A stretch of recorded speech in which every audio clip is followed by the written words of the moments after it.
नमस्ते दोस्तों। स्वागत है आपका हमारे खास प्रोग्राम में जहां हम बात करेंगे बिहार विधानसभा चुनाव 2025 की, जो इस साल का सबसे बड़ा सियासी रण है। बिहार की सियासत हमेशा से रोमांचक रही है और इस बार सारी निगाहें इंडिया गठबंधन पर टिकी हैं। राष्ट्रीय जनता दल, आरजेडी, कांग्रेस, वाम दल और अब झारखंड मुक्ति मोर्चा, जेएमएम और पशुपति पारस की राष्ट्रीय लोक जनता पार्टी के साथ इंडिया गठबंधन बिहार में धमाल मचाने को तैयार है। लेकिन बड़ा सवाल यह है, क्या इंडिया गठबंधन नीतीश कुमार की जेडीयू और बीजेपी की अगुवाई वाले एनडीए को पछाड़कर सरकार बना पाएगा? आज हम बात करेंगे कि कैसे राहुल गांधी और तेजस्वी यादव की वोटर अधिकार यात्रा ने बिहार की सियासत को गरमाया और कैसे 70,877 करोड़ 61 लाख रुपए के कथित घोटाले ने नीतीश सरकार को कटघरे में खड़ा कर दिया है। तो चलिए शुरू करते हैं। 2020 के चुनाव में एनडीए ने 122 सीटें जीती, 25 सीटें जीतकर सरकार बनाई थी, जिसमें बीजेपी को 74 और जेडीयू को 43 सीटें मिली थीं। वहीं इंडिया गठबंधन, जिसे तब महागठबंधन कहा जाता था, 110 सीटों पर सिमट गया था। लेकिन 2025 का चुनाव अलग है। नीतीश कुमार की बार बार पाला बदलने की राजनीति ने जनता में नाराजगी पैदा की है। पहले 2022 में एनडीए से नाता तोड़ा, फिर 2024 में वापस एनडीए में चले गए। लेकिन इस बार नीतीश सरकार पर एक और बड़ा आरोप लगा है, 70,877 करोड़ 61 लाख रुपए के कथित घोटाले का, जिसे लेकर इंडिया गठबंधन नीतीश सरकार पर हमलावर है।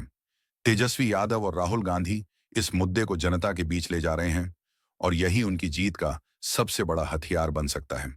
अब बात सीट शेयरिंग की। इंडिया गठबंधन में सीट बंटवारे की बातचीत लगभग अंतिम चरण में है। 6 सितंबर 2025 को तेजस्वी यादव के पटना आवास पर हुई एक अहम बैठक में आरजेडी और कांग्रेस के बीच 193 सीटों पर सहमति बनने की खबर है। बाकी 50 सीटें वाम दलों और विकासशील इंसान पार्टी वीआईपी के लिए छोड़ी जा सकती हैं।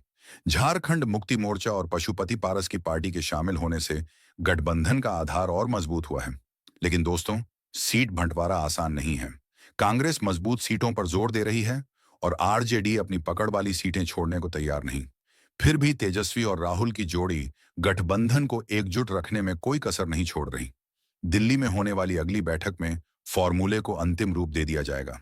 अब आते हैं उस वोटर अधिकार यात्रा पर जिसने बिहार की सियासत में आग लगा दी है।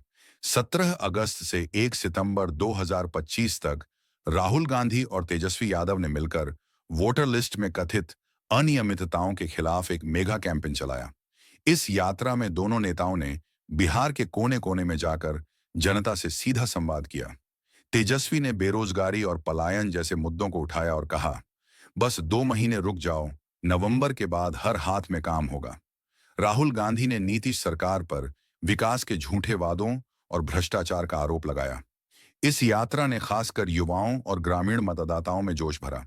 सोशल मीडिया पर तेजस्वी के डांस स्टेप्स और राहुल की खुली जीप में ड्राइविंग वाली तस्वीरें वायरल हुईं, जिसने युवा वोटरों को खूब आकर्षित किया। लेकिन दोस्तों, इस यात्रा की आलोचना भी हुई। चिराग पासवान ने तंज कसते हुए कहा कि तेजस्वी राहुल के सारथी बनकर अपनी पहचान खो रहे हैं। फिर भी इस यात्रा ने इंडिया गठबंधन को एक नई ताकत दी है। बिहार के लोग अब बदलाव की बात कर रहे हैं और ये बदलाव इंडिया गठबंधन के पक्ष में जाता दिख रहा है।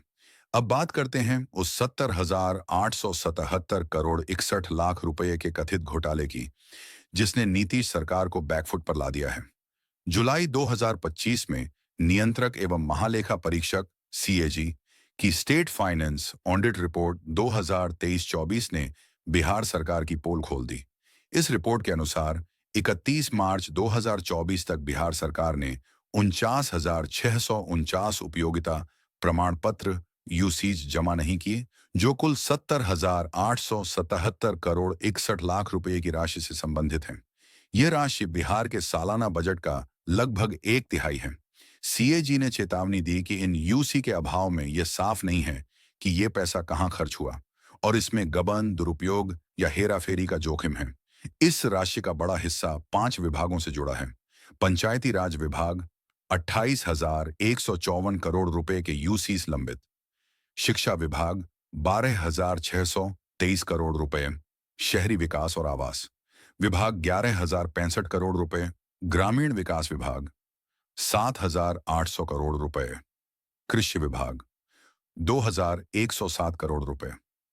सीएजी ने यह भी बताया कि मार्च 2024 में ही 1,648 एसी बिल्स के जरिए 1,041 करोड़ रुपए निकाले गए, जिसे साल के अंत में बजट खर्च करने की जल्दबाजी माना गया। इतना ही नहीं, 30,017 करोड़ रुपए स्थानीय निधियों में जमा दिखाए गए, लेकिन वास्तव में खर्च नहीं हुए।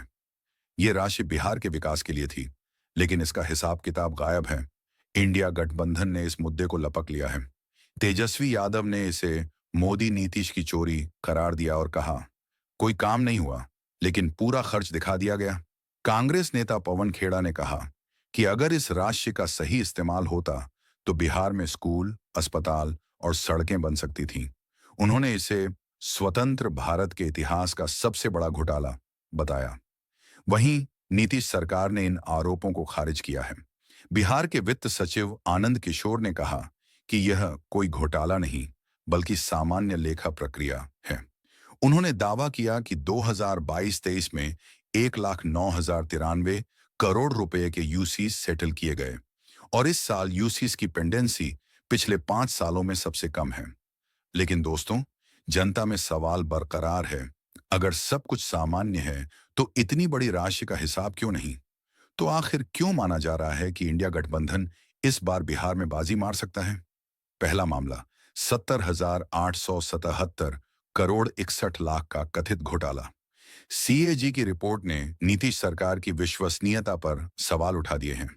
जनता में गुस्सा है कि इतनी बड़ी राशि का कोई हिसाब नहीं। तेजस्वी और राहुल इस मुद्दे को जन जन तक पहुंचा रहे हैं। दूसरी बात, नीतीश की पाला बदलने की राजनीति। नीतीश का बार बार गठबंधन बदलना जनता को रास नहीं आ रहा। लोग स्थिरता और भरोसेमंद नेतृत्व चाहते हैं। तीसरी बात, तेजस्वी का युवा नेतृत्व। 2020 में आरजेडी सबसे बड़ी पार्टी थी और तेजस्वी ने तब से अपनी पकड़ और मजबूत की है। उनकी आक्रामक रणनीति और युवा अपील वोटरों को लुभा रही है। चौथी बात, राहुल की सक्रियता। वोटर अधिकार यात्रा ने कांग्रेस को ग्रामीण इलाकों में नई जान दी है। राहुल का भ्रष्टाचार और बेरोजगारी पर फोकस जनता से कनेक्ट कर रहा है। पांचवी बात, गठबंधन का विस्तार। जेएमएम और पशुपति पारस की पार्टी के साथ आदिवासी और दलित वोटरों का समर्थन बढ़ा है। बेरोजगारी और पलायन जैसे मुद्दे भी इस बार चुनाव का केंद्र हैं। तेजस्वी ने वादा किया है कि उनकी सरकार बनी तो हर युवा को रोजगार और हर गांव को विकास मिलेगा। ये वादे जनता के दिल को छू रहे हैं। तो दोस्तों, बिहार विधानसभा चुनाव 2025 का रण तैयार है। 70,877 करोड़ 61 लाख रुपए के कथित घोटाले ने नीतीश सरकार को घेर लिया है। राहुल और तेजस्वी की वोटर अधिकार यात्रा ने जनता में जोश भरा है और इंडिया गठबंधन का गठजोड़ मजबूत दिख रहा है। अगर ये लहर बनी रही तो पूरी उम्मीद है कि बिहार में इंडिया गठबंधन की सरकार बनेगी। लेकिन सियासत में कुछ भी पक्का नहीं। आप क्या सोचते हैं? क्या इंडिया गठबंधन इस बार बिहार में इतिहास रचेगा? अपनी राय हमें कमेंट में जरूर बताएं। और हाँ, ऐसे ताजा अपडेट्स के लिए हमारे चैनल को सब्सक्राइब करना ना भूलें। मिलते हैं अगली वीडियो में। नमस्ते।